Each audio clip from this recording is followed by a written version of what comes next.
In this video, we'll show you how to create custom frames in Canva. Let's begin. So then you're going to look for your specific shape that you want to add here. I'm going to use this one. So I'll just drag it here. What we need to do now is we need to download this image. So you go to the top right, then select share. Then you have to make sure that you've selected transparent background. And then make sure that you choose SVG as well.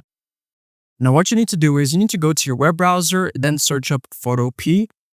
Then you go to select this first link where it says Photopea Online Photo Editor. Then you go to select the SVG file that we downloaded.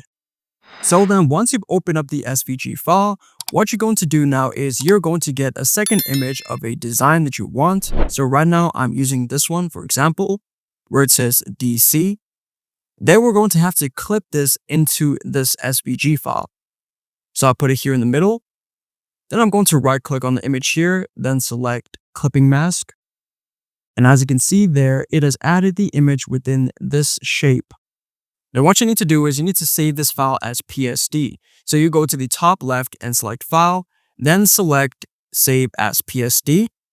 So then what you want to do is you need to go to the left side screen, then select projects, and you're going to look for that design that you just uploaded. So here it is. So I'm going to double click on it.